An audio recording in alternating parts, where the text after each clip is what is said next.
election and ordered for a rerun.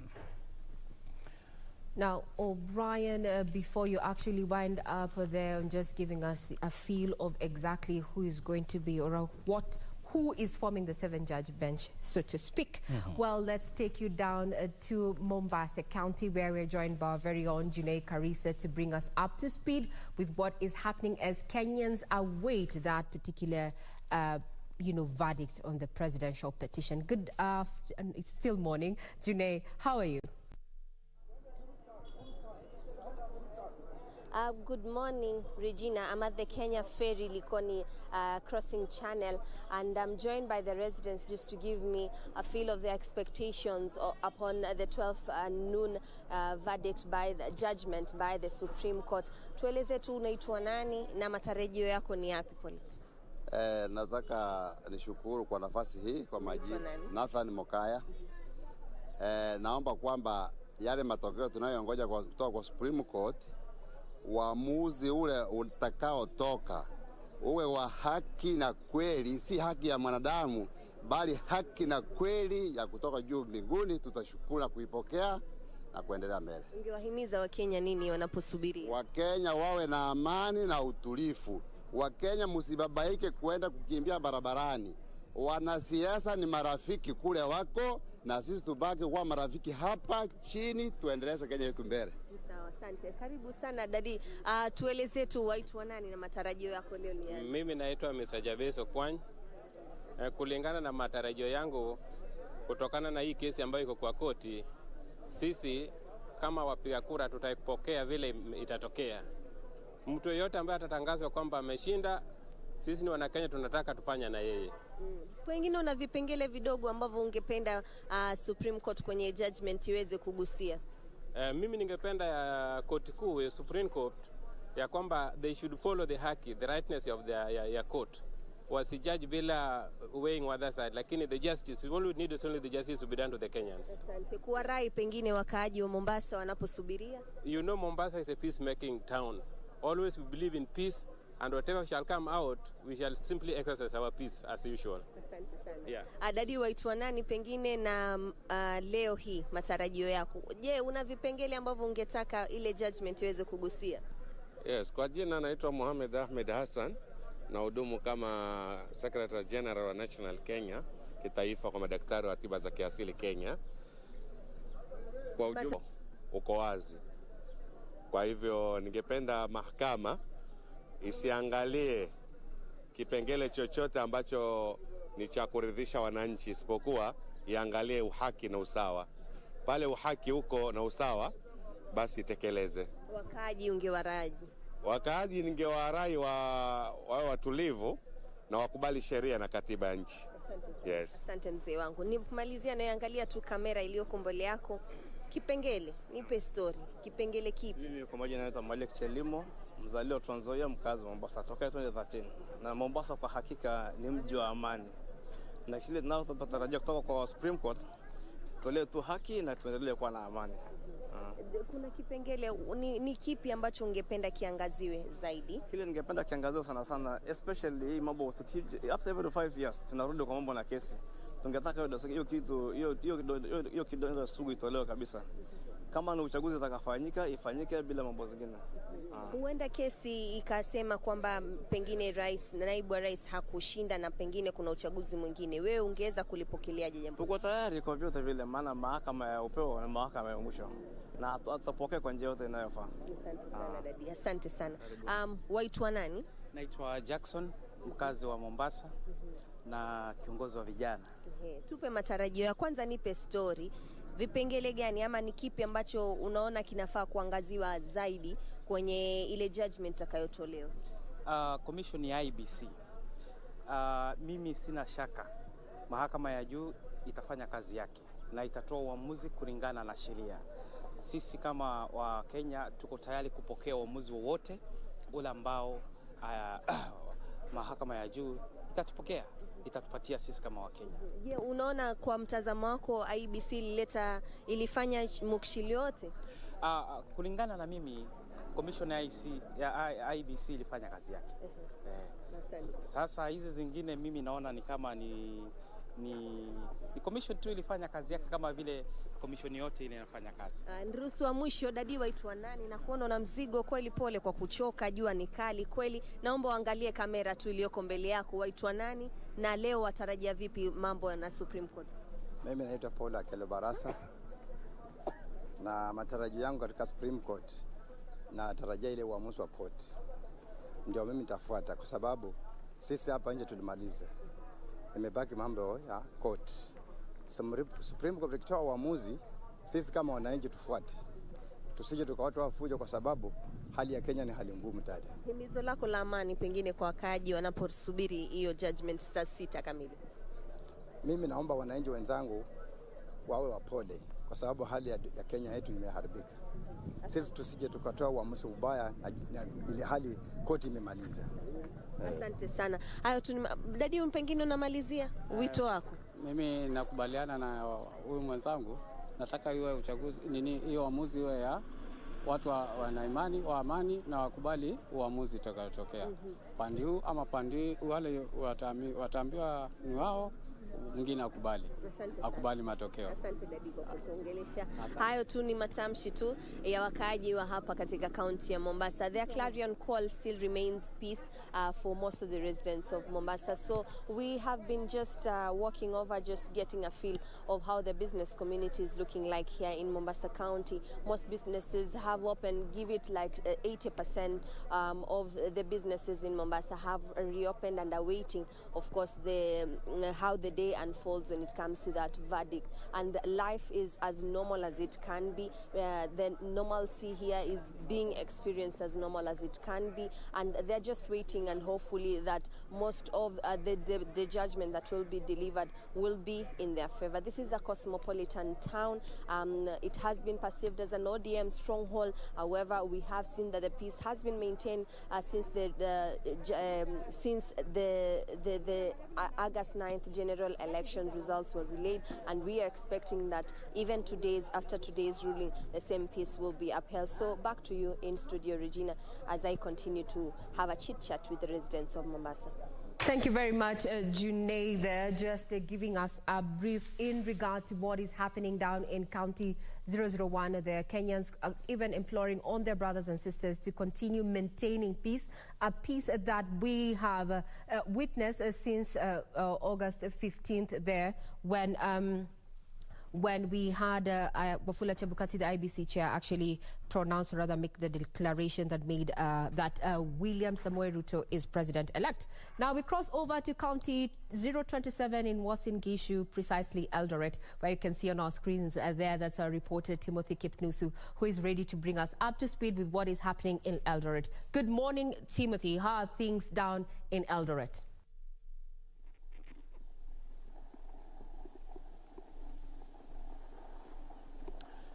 A very good morning to you, Regina Manyara, there at the Broadcasting House. Yes, indeed, I'm coming to you live from Uasin Gishu County.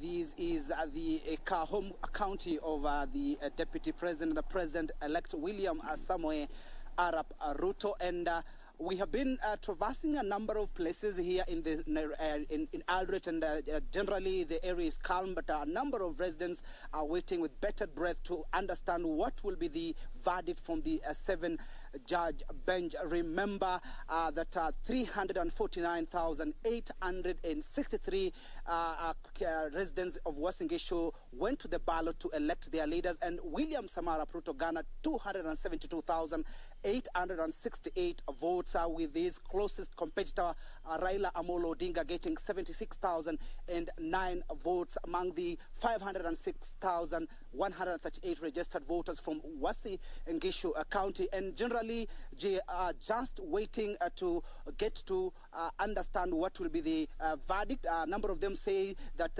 whatever the judgment that will be given by the IBC, they will really welcome and continue with their lives, as this is a time when economy, they're crying about the economy, the cost of living, and they want leaders to get to their office and start working. And joining me is the Catholic Bishop Dominic Kimengich. And I understand they had a meeting with the spiritual leaders, perhaps to give a message to Kenyans about just embracing peace. Many thanks indeed for joining us, Bishop. What is your assessment of the seventh judge bench and how things are panning out? We are all waiting with a lot of expectation that the seventh judge bench will definitely deliver their judgment in accordance with the facts and the truth. And that is what we expect from them, that they will make a decision which is really based on the real facts and on the truth. And this is also what our people are expecting, because that's the only way in which people will be able also to accept whatever judgment they will make, and they will want to move forward with their lives.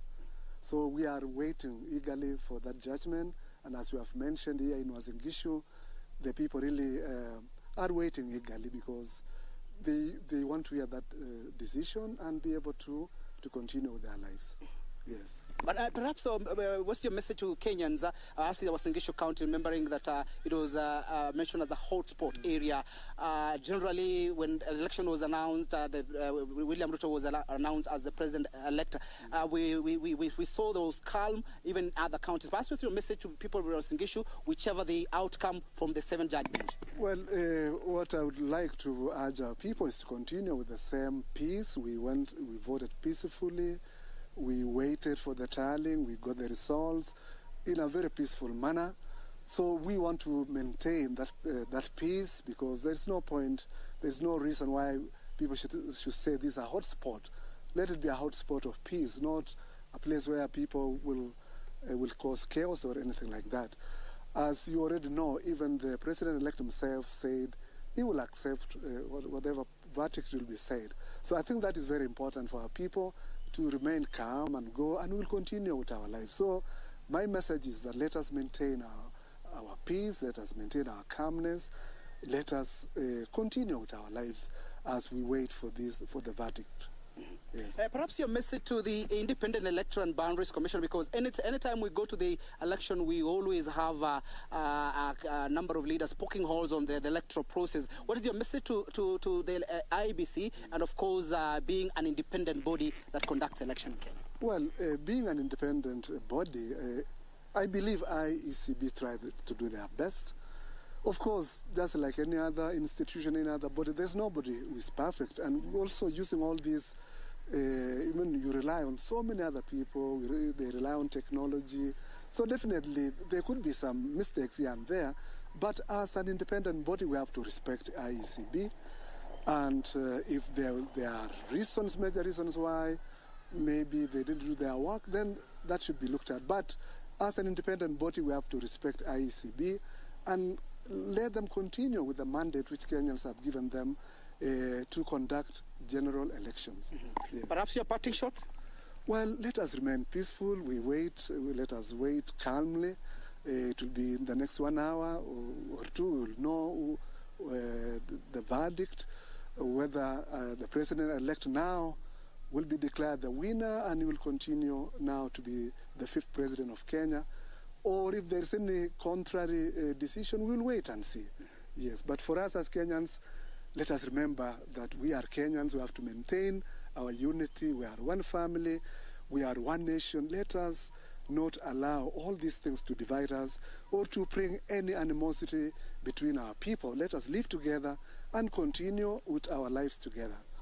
Yes. Many thanks indeed for talking to us, KBC Channel 1. There you have it, Regina. That is Dominic Kimengich, the Catholic, Eldred Catholic Archbishop, just making his remarks concerning the wait-and-see situation from the seven-judge bench. And of course, the most important thing is that Kenyans should remain peaceful, whatever the outcome. If the seven-judge bench will annul or affirm the win of Deputy President or the President-elect William Samoei Arap Ruto. A number of residents say they are tired of waiting and they want to go back to business, and they are saying that whoever will be elected or whoever will be mentioned as the president or whatever, if they are going to the ballot again, they say they will really welcome that idea, just to ensure that we have the president. The most important thing also they say is the whoever becomes the president doesn't matter at all, but the leaders who have been elected down there, ranging from the governor, senator, woman member to the National Assembly, and the member of county assembly, those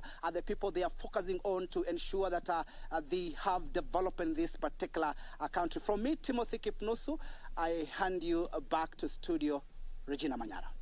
Now, before I let you go, Timothy there, and I know you're going to be keeping tabs awaiting that particular verdict to be delivered at noon. A quick question to the bishop there. What is his take in regard to, you know, the role that the church, or rather the religious sect has played in regard to the August 9th polls? Maybe you can just ask the bishop that question. We really wanted you... Are you related to the kidneys? Well, we will be getting feedback in regard to what the bishop there has to say in as far as the conduct of the religious sect has had run up to the elections and even during the elections, and such at a time when we have heard from various denominations they are calling for Kenyans to remain peaceful as they have been. We will be getting to that. Now, some of the shots that you're seeing on screen are just live shots from Milimani there. Where the Supreme Court anytime from now, actually exactly 32 minutes from now, is going to be delivering their verdict on the presidential judgment there. Now, to just give you a list, the petitioner, that is Azimio la Umoja One Kenya Coalition, had a list of 42 lawyers who were litigating on this matter, and they were led, this team, the legal team, was led by senior counsel and Governor-elect there, James Orengo. He led this particular team that comprises of Feroz Nurwarji, then Philip Murgo, as well as Okongo Mogeni. Also in that particular team, and I can see we have just seen Tom Omolo there actually cross over. This is part of the Azimio legal team. There are 42 lawyers there contracted for this particular matter. Under the case management team, we had lawyer Paul Mwangi, we had Jackson Awele, Julie Soweto, Velma Mauri, Professor Shihanya, Fred Orego, Dan Manzo, as well as Tom Masharia there. Just some a slide past there. We saw that is Dan Manzo there, who just crossed there in that particular screen. That is just some of the Azimio team of lawyers there. And as far as the Kenya Kwanza team is concerned, they contracted 54 lawyers in this particular petition, and they were led by senior counsel Fred Ngatia, leading a team of 4 first. That is Kioko Kilukumi, we had Kirago Githenji, and Professor Kithure Kindiki. Also, a part of the team, in as far as the case management aspect is concerned, included prominent counsels like Katwa Kigen. This particular team by Kenya Kwanza also featured ICT professionals there, just to look at, you know, the 50. We had Raymond Bett, Edmond Kiprotich, Geoffrey Rono there, Geoffrey Koech, Duncan Kichamu, who is a statistician. And as we have seen in the dailies even that we have captured, that have been captured, and the headlines there is that it's been an issue around ICT-based, the process vis-a-vis the tally, and ICT has been adversely mentioned. What you're seeing is, I think, the team from the Kenya Kwanza team there, as well as Gideon Wegai there, former AG there, walking in with a team of counsels there. And that particular had made some light moments, and we began this particular petition there. And those are some of the color that we saw as we continued the coverage of the Supreme battle there, so to speak. Either way, in the next 29 minutes, we are likely to see, we are seeing Wajakoya there with his durag also joining in. You can see this, we are 29 minutes to go, and we are likely to know which way the axle is going to land in as far as the presidential petition 2022 is concerned. I would want to quote some legal councils there, what they have had to say in regard to, you know, how confident they are of a supreme victory. And I want to quote Mahat Somane. And he has been, you know, very key in representing the IEBC there, and says there were no foreigners and no form displayed on the IEBC portal that was not the original, which includes security features. There's been conversation. What has been put on the IEBC portal? Is it a factual? Is it not? Is it a fake? And as by the end of Friday, we had several, you know, hashtags